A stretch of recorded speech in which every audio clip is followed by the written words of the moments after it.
Hello, everyone. My name is Jay Cooper, and I will be presenting today on psychedelics as tools for the field of neuroaesthetics. So a little bit about me to get started. I'm a doctoral student in cognitive neuroscience at the University of Oregon. I'm broadly interested in brain dynamics, psychedelics, active inference, aesthetics, and the structure of the self. And as a lifelong visual artist, I bring this experience to my scientific approach. So in today's talks, I'm actually going to be talking about that intersection, specifically about the experience of being moved by an artwork or from a natural scene or from a piece of music. All of these can be considered some form of aesthetic experience. And the field of neuroaesthetics is a field of cognitive neuroscience that aims to study how the brain actually produces aesthetic experience, or more simply, the subjective sense of beauty. And that will just be our definition for this talk, although other people have different perspectives on what that actually means. And today, the main goal that I want to get across to everyone is that psychedelics can be leveraged as scientific tools to study how the brain actually produces aesthetic experience. So to begin in section one, I want to actually describe how psychedelics are understood to affect the brain. In order to illustrate that, I just want to give an example of how we might actually construct reality normally. If you imagine yourself looking at a flower, for example, you can imagine that your eye is actually taking in information from the perceptual scene and the actual characteristics or the stimulus or the sensations of that flower and feeding it up a hierarchy in your brain in order to construct an actual object with other associations and emotions with it. So the way that that actually ends up working, at least in the visual system, is we are building up the object from these kind of lower level features, which are composed of lines and orientations, into more and more complex features, such as shapes and objects, and then all the way up into an actual object, such as the flower we see here. And that flower, in turn, is associated with different emotions and then with other things related to that flower. But you can imagine that as this experience is not just bottom to top, it actually goes from top to bottom. So there's also a top-down processing mechanism, which can be understood as active inference. And that really just means that our brain is modeling our reality of objects or people of our environment or of ourselves in order to best predict and reduce its uncertainty about the world. And this bottom-up and top-down processing commingle with predictions. And sometimes there can be prediction error, which just means that there's a difference in what we expect versus what we see. But ultimately, what this means is that our process of viewing and interacting with the world is a reciprocal process.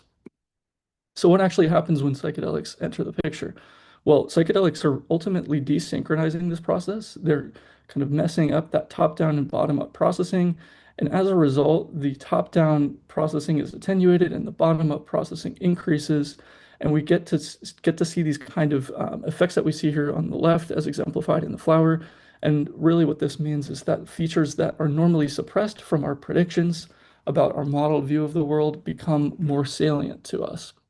So how is this actually interesting in terms of the field of aesthetics? Well, first I'd like to talk about how aesthetics are actually a functional signal about how we are constructing the world.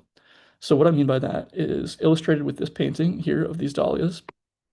And we can say that feelings of beauty or sublimity may actually signal that something new is being understood. And what I mean by that is when we look at a piece of art such as this flower, we can see that the painting is actually violating our predictions in structured ways because we have certain expectations about the way that a flower, for example, should look. And we understand that these deviations from those expectations by this artist is done in a particular way that is a result of the artist's view of the world. And that signals to us rather that this uncertainty is resolvable and it's not just random, and that there's actually intention behind the lines and the strokes and the colors of this painting. And so a way to actually formalize this is something called the epistemic arc. Epistemology is the study of knowledge. And if we consider that when we experience a new sensation, our uncertainty about the world or our brain's modeled certainty about particular aspects of our world becomes more uncertain because of a mismatch or a prediction error between our top-down and bottom-up processes, as highlighted earlier. In that experience, we get to explore a new epistemic space or a new perceptual experience. And through integrating that new experience, our brain is ultimately reducing the uncertainty. And the felt experience of that is the insight or the aha experience. And that reduction in uncertainty is correlated with the actual pleasure of the reward. And so if you think of that as like a simplistic or minimal unit of aesthetic experience, we can say that art is actually epistemically valuable, or it's valuable to our knowledge of the world. And that's because art actually keeps some uncertainty about resolving everything at once, and it extends that epistemic arc. And so the feeling of that resolution of uncertainty is sustained into a pleasure of aesthetic experience. To visualize that, we can look at this toy example of imagining our brain activity hovering between certainty and uncertainty so that it can be maximally effective in navigating the world. When we experience a novel sensation, our brain increases in uncertainty, and over the period of the engagement itself, it integrates that new sensation into its models of the world, and it generates the global aesthetic experience. And importantly, that this experience is tending to balance order and randomness, and it's aligning our internal self models with the external structure of the stimuli that we're seeing. And this is important because it's done in different scales. So you can see that there are local arcs of kind of like smaller detail, but then you can also have insights about more conceptual or metaphorical things. And all of this is a reflection of our prediction of what the artist is intending to do with their image or with a piece of music or whatever it might be. And so another important aspect of this is that aesthetic insight might actually just increase our tolerance for uncertainty because we become more comfortable with the fact that we can integrate this new experience. So how does psychedelics actually come into the picture here? Well, if we tie those first two sections together, we can see that psychedelics are reducing how strongly the brain holds onto its expectations. And when psychedelics are reducing that uncertainty, or sorry, when they're increasing that uncertainty, experience becomes more open, more varied across sensory, emotional, and somatic neural systems. And as a result, psychedelics may effectively amplify or extend this epistemic arc. And that kind of corresponds to increased curiosity, a heightened exploration of state space, and a heightened insight of the experience itself. And we get a stronger response with psychedelics. And so they may actually induce an extreme aesthetic experience, not necessarily that they always will, but just that they have the capacity to do so. And as a result, people experience or tend to experience high pattern detection, high attribution of meaning, strong emotional responses, and even extended openness beyond what the experience may offer itself.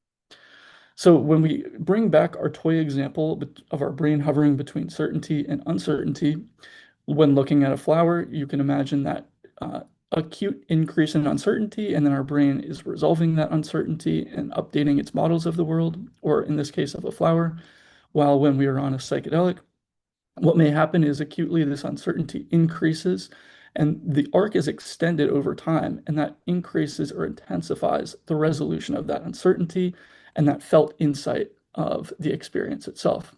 And I don't think I'm articulating it quite as well as Aldous Huxley did in The Doors of Perception when he stated that on a mescaline experience, I continue to look at the flowers, and in their living light, I seem to detect the qualitative equivalent of breathing, but of a breathing without returns to a starting point, with no recurrent ebbs, but only a repeated flow from beauty to heightened beauty, from deeper to deeper meaning. And so I think that rather eloquently sums up that type of experience. Okay. And so we can also see evidence and patterns in psychedelic art itself. And so this is important because there's actually some historical precedent into this scientific enterprise. With Oscar Yanniger back in the 50s and 60s, he had a clinic in California where he actually had artists taking LSD and painting many hundreds of artists many times these Kachina dolls, which he had artists do before and during the experience. And as we can see exemplified here, this is one artist's rendering of a Kachina doll, and we can see that this design is bounded, it's economical. This is a grayscale image, but we can imagine that it's a kind of naturalistic palette that's representative of the doll itself. And it follows these kind of regular edges or these Euclidean shapes. And it's familiar, it's representational, and there's a clear hierarchical or figure ground relationship between the doll and the background. And you can imagine when the artist actually takes LSD, this changes quite a bit. But when we look at the artist painting here, we can see that there's kind of this increased complexity in the fractal dimension, for example, geometric abstractions. These are kind of saturated color combinations that we might see a more distributed figure-ground relationship where the figure and ground becomes more blurred, and there's kind of these curved or repeating contours in the actual painting itself. And so when we're actually looking at a psychedelic experience, this is not just some chaotic disturbance in the art, but it's actually a different form of order. And the reason I say this is because psychedelic experience actually involves an exploration of an expanded generative space. And so artistic expression may reflect these computational changes happening in the brain in behavior itself. So a couple more examples that we can find on the internet, for example, are one from 2008 of a mushroom experience, and then on the right of a LSD experience in the 50s. And we can see that these drawings, both while being different drugs, exhibit similar motifs or aspects of the drawing features that are very similar, and a kind of graded progression from order to disorder to order again.